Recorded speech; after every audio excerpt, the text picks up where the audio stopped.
Happy Friday, friends who volunteer for us. I am so excited to be coming to you with this week's devotional, talking about, remember the last couple of weeks we've been talking about getting people to become consumers of the word of Jesus and consumers of the church.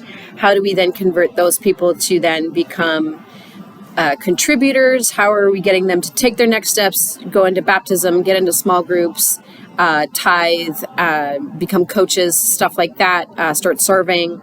And then this week and probably next week, we're going to talk about how do we take that one step further and multiply? How do we make that person who's just taken those two steps?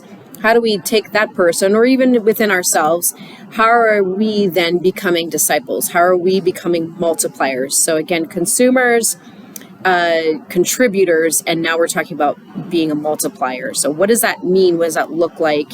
And our anchor verse for this week is therefore go and make disciples of all nations. This is Matthew 28:19. And what's happening in this particular part of the Bible is Jesus is telling them, hey, like I'm leaving. Something's gonna be happening. You're not gonna like it, but I need you to continue. Like I'm gonna be gone. I need you guys to continue my work, and you all need to go out and make disciples. Like you need to multiply yourselves and go and do the work. And so think about what the disciples were thinking at that time, and they were like, what do you mean? And it's scary, right? Like to think like I've got all this responsibility now. I've got to go and multiply. I got to make more people. I got to tell them about the word. I got to do all those steps. And so it's pretty intimidating to think about. And I don't want y'all to be intimidated by this at all. And I'm sure they were at the time. It was a very scary time. But it really isn't scary at all. It's made to be very simple. It's not made to be intimidating or scary. It's made to be easy. The Holy Spirit, right? If we're inviting the Holy Spirit into our conversations and our souls and our minds and our mouths, whatever's coming out of our mouth it should flow easy. So to make things easier, I wanted to talk about how we have resources here. We have ourselves as pastors, right? You can bounce things off of us and get our input and invite us into that. You can pray about it, right? You can ask the Holy Spirit to come down and you invite him into that situation. Like, hey, I really want to invite this one person to church. I really want to invite this one person to start serving and stuff like that. What are we doing to do those things, right? And there's a lot of resources that we have at our disposal that can really help you if you're particularly curious about how to follow through with that command that Jesus has given us. What I'm pulling excerpts from right now is a book called The Disciple Maker's Handbook. This was a book that was given to me back when I started leading small groups. This was like back in 2018. This book was super helpful, and I thought that it would be really cool to kind of pull a few things from. But I wanted to show, again, I'm just bringing this up because we have books like this that are sitting in our office, not really used, not really, they're here and they're available to you. You are our volunteers, and we want to give you guys first dibs on, hey, if you're struggling with a particular subject or wanting just more information and resources on things, like please talk to me and ask me what kind of resources we would recommend. And most likely we have a book that could really help you that's just sitting on one of our shelves, and we'd love to give it to you. If you're struggling in a certain area or just really want to know how to get closer to that particular thing or closer to God, you're chasing Jesus, right? That's what we're supposed to be doing. Let me know how I can help and how I can get you some resources.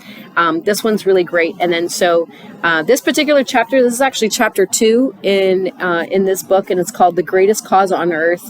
And the anchor verse is therefore go and make disciples of all nations. And it's got this whole really cool chapter that really explains like what was Jesus's method of training the disciples, training them up, giving them his powers and things like that. It's a really, really cool chapter. I will send you guys the 7 methods. I'll send you guys screenshots of the 7 methods in this week's email. And then one question at the end of the chapter was, what can be done to help your church or ministry make disciples?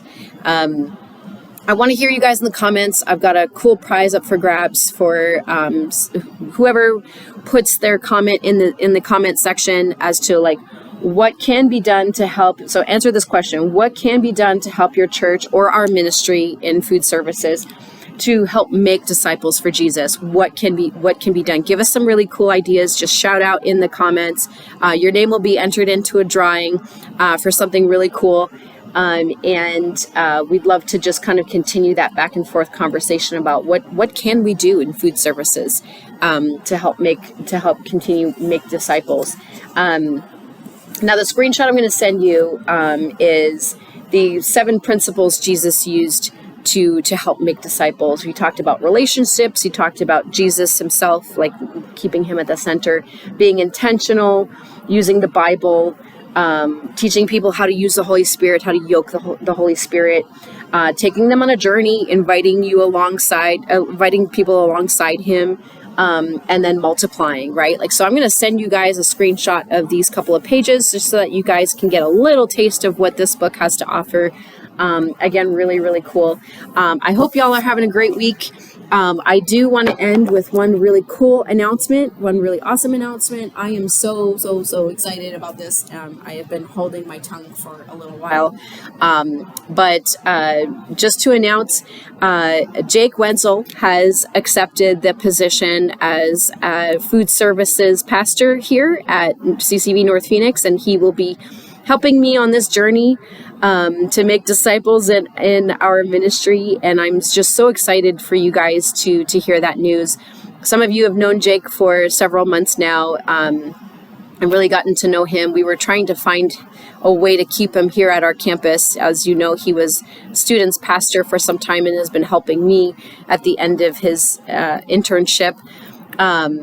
Just being a resident, right? He is a student's resident, and he's just kind of just blown us all away, just with how his craving of Jesus, and just really wants to do great for his ministry. And we did find him a really cool spot with us, with the cool kids in food services. So we are very excited. He's going to be going through his training, and that's going to take several weeks, so he should be with us full time as of the month of July. But congratulate him. He'll be around this weekend.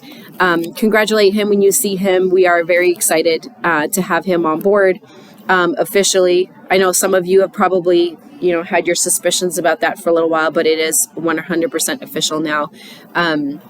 Just very excited. Excited to see you guys this weekend. I know it's gonna be a holiday. Who knows what's gonna happen? I think we're ready for it. I think we're gonna have a really great weekend here in food services. Just super stoked. Can't wait to see you guys. Can't wait to talk about how we can make disciples.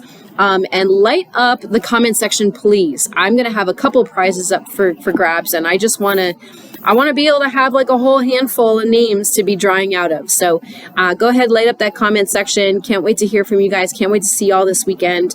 And then we'll dive into more of this book next week as well. And then we'll get into a different devotional the following week. Sorry, this video is a little bit longer, but we are just so excited for Jake. And we are just so excited to be reaching the valley for Christ. Have a great one, guys. See you this weekend.